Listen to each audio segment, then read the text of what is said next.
Warning: the following video may contain flashing images with the potential to induce seizures. If you have photosensitive epilepsy or are prone to seizures, please do not watch this video.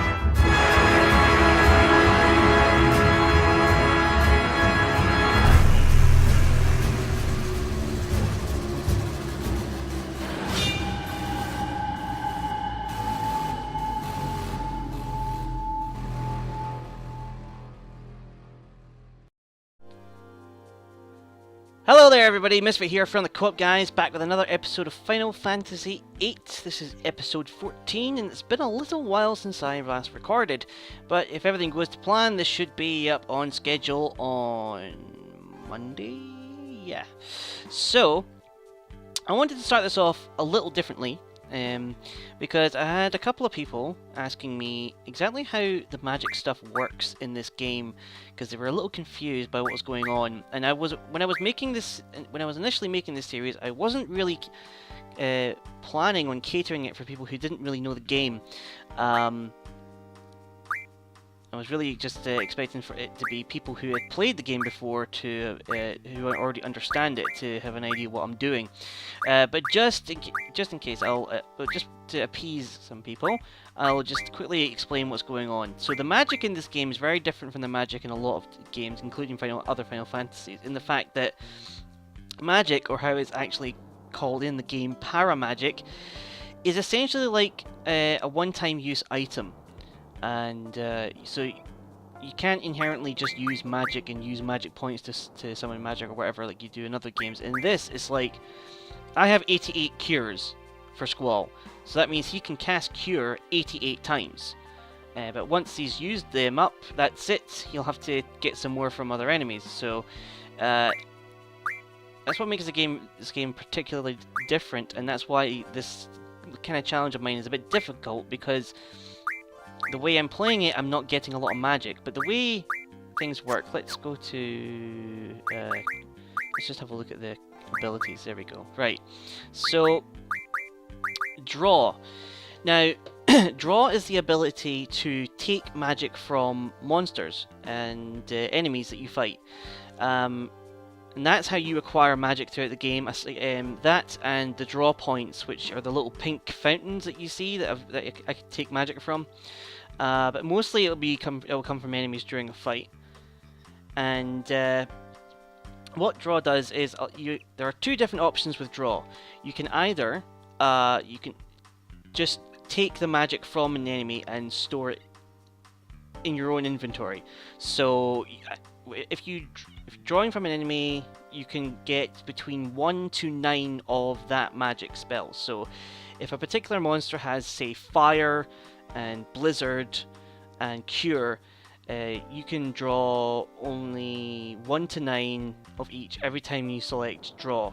And in the fight, you hit draw and then you select the option stock, and that means that you're taking magic from them and storing it on your character.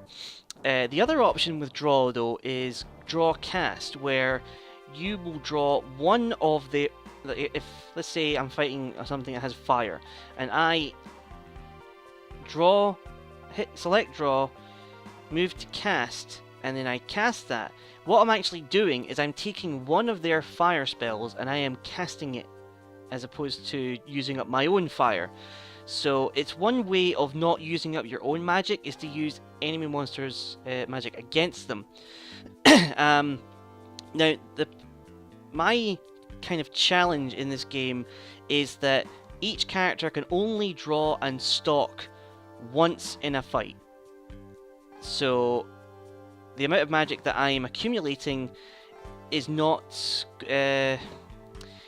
it's far less than you would play in a normal playthrough, because people playing this game normally, as soon as they encounter a monster with a type of magic that they don't have, they will sit and they will draw magic until they have the full 100 that they can store.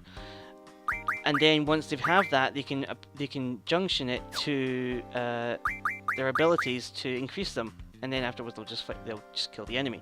And then you don't have to worry about drawing it again.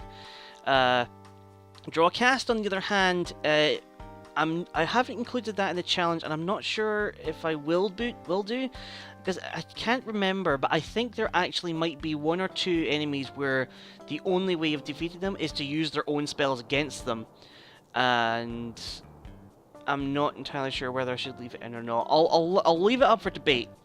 If you feel that draw casting and using their own magic against them is kind of breaking the rules, then I'll if there's a strong opinion about that, I will consider that, and I will change the rules later on. I'm not sure how I'm going to penalise myself for it if I do choose to do that.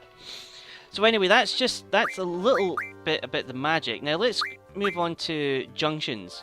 So we've got our magic, our magical items, if you will, and the junctions are all are the main things that boost the attributes of your character. So just a quick oversight of what all the attributes are. HP, this is your health.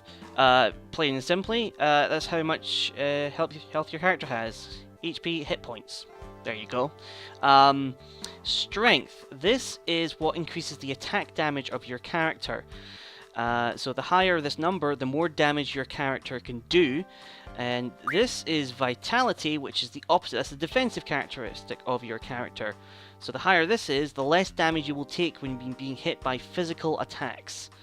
So the damage that you do to monsters and the damage that monsters do to you is entirely dependent on these two, in physical attacks anyway, is entirely dependent on these two attributes. So if you have a really high strength and someone has a really low vitality, then you will do a lot of damage to them. But if they have a high vitality and you have a relatively high strength, then the damage you do will be minimal. So it's really about trying to get a higher strength than your opponent's vitality. And the same thing works with magic and spirit. So magic is like the strength of your magical ability, so to use magic on players and on characters and opponents, because that also works for curative magic as well. So the higher your magic, the more quote-unquote damage it does. Spirit is like your magical defense. So the higher a spirit level is, the less damage magical attacks will do to you. With the exception of curative spells, I believe. So if a teammate of mine was trying to heal someone on my team with a high spirit, I don't think that that would affect it. Because it's a restorative magic and not an offensive one like fire or blizzard. Now the other attributes on here probably won't come into effect till later on, but this one here is speed. This is how fast the time bar builds up during a fight. So so if you have a high speed, that bar will fill up very quickly and your character can do more actions during the course of a fight. EVA is evasion. By default this is incredibly low for all characters, but this is how much of a chance your character has to dodge an attack, and I think that's not just physical attacks but magical attacks as well. So if you have a really high evasion, then there's a very good chance that your characters will dodge a lot of attacks. Hit is kind of the opposite. It's the chance you have to hit your opponent. Now, Squall is actually kind of a bad example here, because most characters, well, all your characters in the game have a hit percentage like this, 98. So that's almost 100% of the time. Zell's is 98, Quistis is 103, and Renoa's 99. The reason why Squall's is at 255, by the way, 255 is the maximum number you can raise these attributes to, apart from HP. HP can go up to about 9,999. But this is the highest you can get. The reason why Squall's is like that is because of his Gunblade. When you fire the Gunblade, it essentially counts like a critical hit. But because of that, it means that he hits all the time, as long as you fire the gunblade. If you don't fire the gunblade, there is a chance that he'll miss, just like the rest of them. But even if he's blinded, like I had that fight with Jiro, then he will actually, like, he might miss the gun firing the gunblade, but his blade might hit. So that's why his number is up as high as it is. Luck is the last attribute. That I'm not entirely sure what luck does, but it increases your luck, I guess. So, like, if you're drawing magic, you might get more than you bargain for. It might actually increases the actually, I think the main thing is it increases the chance of a critical hit. So that's not important for Squall, because we manually control that. But for the other characters, the higher their luck, the more chance they're going to get critical strikes. And critical strikes for other characters will do double the damage of a regular physical attack. So I don't think that works for magic, though. Now we also got these things here. So this is like the elemental attributes of stuff. So elemental attack basically takes some of your magic and applies it to your physical attacks. Let's see, comparing it to like Pokemon, putting fire on this makes Squall's attack kind of like a fire-based Pokemon, like a Charizard or whatever.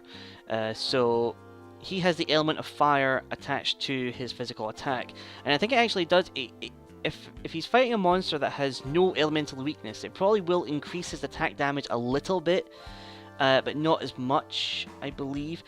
But if he's fighting something that is like an ice-based monster, or has a weakness to ice, then fire will do a lot more damage to them than you would otherwise. So it's a good thing to balance it out and make sure you use the right magic against other enemies, but it does require a bit of planning ahead of time.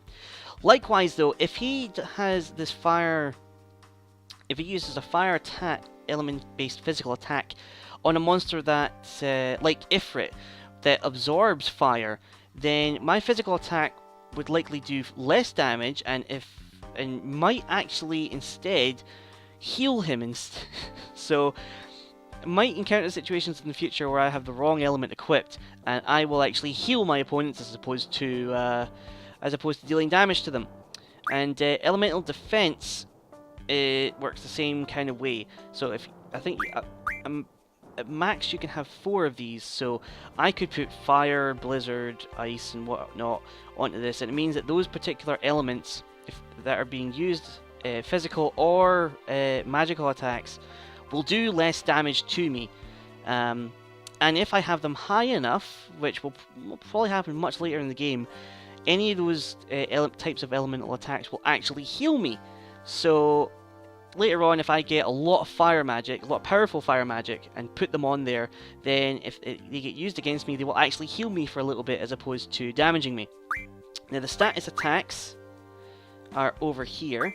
I should probably say, these little symbols on the bottom right, they're the elements. So the one on the top left there is fire, below that is ice, then there is thunder or lightning, and then there's earth, and then moving over to the right column, in the top you have poison, which is interesting because it's an element, it's also a status effect, so we'll come back to that in a minute. There's also wind, there's water, and then there's holy, and holy is the curative magic and the life restoring stuff. So that characters by default aren't weak to that. They get restored by it. But an enemy like Jiro, which was that zombie president thing I fought a couple of episodes ago, that was an undead monster, and that was weak to holy. And what I really should have done during that fight is use curative magic on him. I did throw 1 cure on him, and it did hurt him a lot, and for some reason I didn't actually recognize that hurt him a lot. And I really should have just stuck with throwing cure in his face, or better yet, use a Phoenix Down, which could have instantly killed him. I completely forgot about that. Yeah, so that's holy. Well, there is actually, if I remember right, there is a holy spell much later on, which is purely offensive, that doesn't do restorative stuff. But anyway, so status attacks work kind of like the elemental attacks, except that if I have a particular spell in here, like silence I have here for some reason, I don't know why, it was sleep before, but it means that every time I physically attack someone, there is a 6% chance that I will inflict a silence effect on that enemy, unless they are immune to it, in which case it doesn't work. So the percentage is low, but that's purely because if I go to silence, I have 6 of them. So if I had 100 silence, I would affect silence on my enemies 100% of the time, unless they have a defense against it. And then the status defense is the same way. If I have like blind in here, so I have 5 blinds, that means I have a 5% chance to resist an attempt to put blind on my character. And if I had 100 of them, I would be immune to blind. Also, where is it? Esuna. Esuna is the magic that cures you of any kind of bad status attacks. I have 8 of them. Because it works on all of them, it increases my defense against them all, but as I say, it's only 1%, so it's not much. Now, I don't actually know what all these status symbols mean on the right hand side.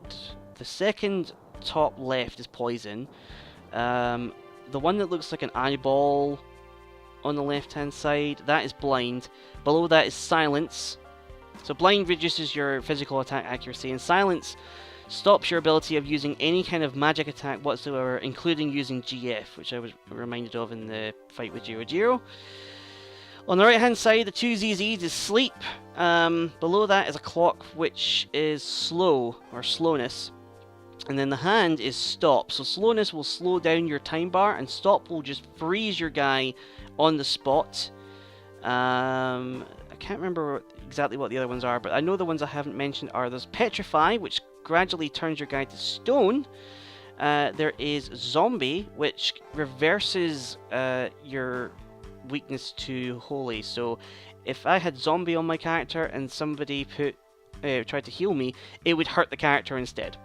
And then there's another one, berserk, which is the one with the red mist, where it increases your attack damage, but it means that you can't control your character. One last thing I wanted to talk about. This explanation is going on a bit longer than I thought, but I've gotten this far, I might as well carry it through. So the effect that magic has on your attributes here. So different spells are more potent when you're using them in junctions. So we'll use Blizzard for an example, or we'll take it off. So that's Squall's default HP, 702. Now if I put Blizzard here, and it will increase it a little bit, because I've only got 6 though, it only increases it by about, what, 6 HP. But something on the same kind of tier is like fire. I have more of them, so that increases it a little bit more than that would. Conversely though, if I put in Blizzaga, which is because when it comes to elemental magic, there's 3 tiers. For like fire, there's Fyra, and Fyraga. The Agas are like the highest tier of magic, so they're much more powerful, and as a result they have a much greater effect. And in junctions, as you can see, compared to the Blizzard, which brought me up to 708, that one brought me up to 786. So they're much more potent. It's much better if you have a lot of powerful magic to use in your junctions, as opposed to a lot of weak ones. And let's see. In the elemental attack, if I have Blizzard on my elemental attack, because I've only got 6, it would increase it by about, what, 3%. But if I put Blizzaga on, that would increase it to 6%, even though I'm using 6 magic. The same amount of magic, but more powerful versions will have a much greater effect on my attributes. And let's see. So I had Blizzard on here, which raised it to 708 for 6. If I put Silence on there, Silence is about the same. Okay, I was just trying to see, because like there's different tiers of magic. Like Scan is probably about the same tier. Sleep is probably about the same. But that part I'm not entirely sure of. There's different tiers, and we're kind of still on the first tier of magic right now, because enemies are only given Cure and Fire and Blizzard and things like that. Later on we'll get more powerful spells and so on. Anyway, I'm going to fix Squall's magic, and we're going to continue traveling through Timber, because this explanation has gone on far too long. And we'll just see how the game goes. Alright, so that explanation took about 18 minutes. I'm going to see if I can try and cut some of that down anyway. Let's carry on through Timber. So, we are currently trying to make our way to the TV station, which is, oh, the train bound for Dulwich. Startmate East Academy is not in service. Yeah, they said they shut down the trains after our train heist fiasco. But yeah, after the failure of that mission, we are going to the TV station, which is apparently why... Oh yeah, I need to go in here for a sec. Which is apparently why the president of Galbadia is in town, is to make a broadcast on the TV station, which is why the... oh, I can't drink it for some reason.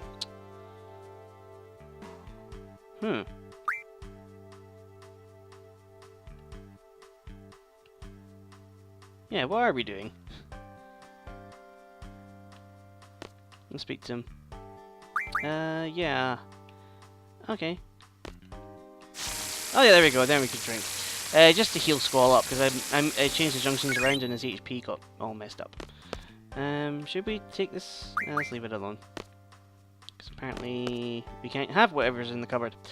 Oh, and we're going off screen over here. Hello. Oh, there's some chick. Hello. 4 different trains. Yes, please tell me where the trains go. One from here goes to Dulwich. You catch the one for the desert in front of the pub. Okay. One for the pet shop goes to Balam. And one goes Dealing City.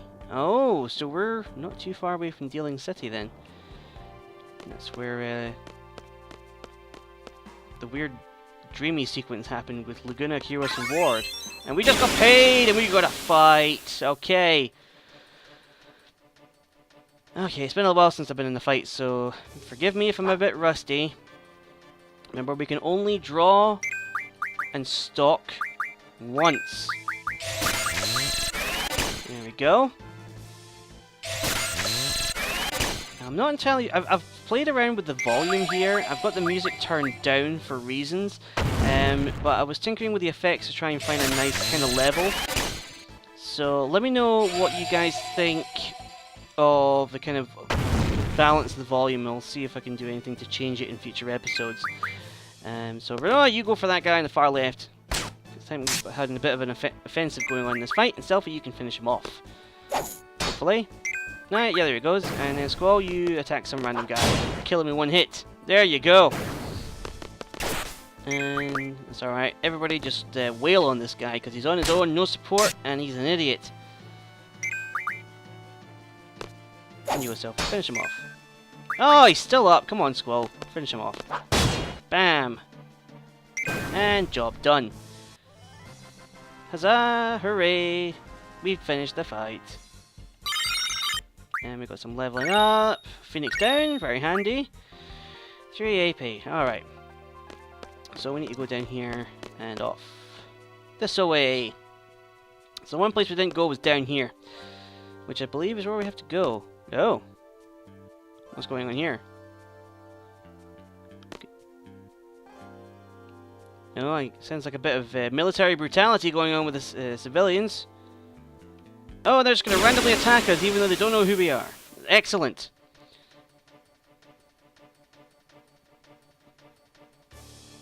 Yeah, I have to say, I have to question the logic of going out to attack random teenagers. Oops. Oh yeah, because I killed that guy. Is really, yeah, attacking random teenagers, is that really a way to solve kind of, you know, kind of crisis? It's not a very good investigation method if you just go out and attack every teenager in town. And I think Squall finally has 100 cure. We're going to check that after this fight. I really should top up on some of the elemental magic as well, but... Cure at this stage is very good for increasing the HP. So let's see what that's done, because we did have Cure assigned... Oh, we received a card. Interesting. I'll come back to that in a moment. Oh yeah, there we go. So Squall's HP, because we got more Cure, has increased from 858 to 945, and he has 100 Cure. That's as much as we're going to get. So, finally! Is that the first time we've reached 100? Wow. We have played so long at this game, and that's the first time we've actually got 100 magic for a single person. So, excellent! So we received a card from that fight, and we're in a shop. Do I need anything from the shop? Not entirely sure I want to buy anything at the moment. Nope, I'm good. And let's see what this is. Oh, cure! Excellent! Just when my squall fills up. Let's give it to Selfie. And Selfie got 5? That's odd. Oh, does she not have a magic junction? Oh, she does. Cure's on her magic junction. Why did that not... oh well. Never mind. Let's go to the pub.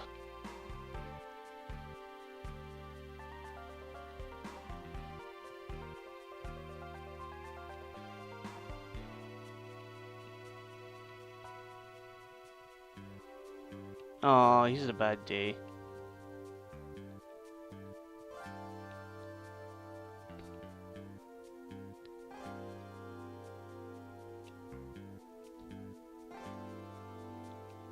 And this guy apparently doesn't really like the resistance because he's making the Galbadians nervous. Oh, he's... Calm down, Renoa. You don't want to tip your hat, despite the fact that everybody knows that you're in the resistance somehow. And that guy's on our side. Way to go, random vest-wearing guy. And the Drifter doesn't really care. Well, let's go speak to our friendly resistance supporter. Or okay, we're just going to talk about drinks. Excellent. Hello. Who are you? Okay. I don't really care about drink. I don't want drink. I want to get... I could go for a drink, actually, but... yeah, we want to go through the alley. What? The alleyway we're trying to go to is right behind this guy. Okay. Okay, let's observe him. Good stuff. Drinking bottom bottle with a green label. He looks quite drunk. Excellent deductions! Let's talk to him. We need through. We're a punk. Great. So we could either walk away, buy him a drink, or tell him about the card. Well, I'm not really one for giving people that are sloshed off their face more alcohol. So we're going to talk about this card. Yeah. Yeah, let's just not tell them the fact that we just murdered the 2 guys that had it. Oh yeah, we get to keep the card. And he gave us one. Oh, Tonberry card. That's not too bad. Okay. So he's moving out the... Well... okay, he just kind of got dragged out of the way. He's not a very good owner if he lets people as drunk as that in his establishment. Yeah, you're totally wasted. You should go home. Anyway, we're into the alley. And there's a cat. There's another guy. Another drunk guy. Okay, well, I think I'm going to have to end the episode here. I'm sorry most of it was just explanations, but I'm pretty sure that the person who asked me about it will appreciate it. I hope so, anyway. But that's it for today. We'll catch you guys in the next episode, where hopefully we make it to the TV station. Bye!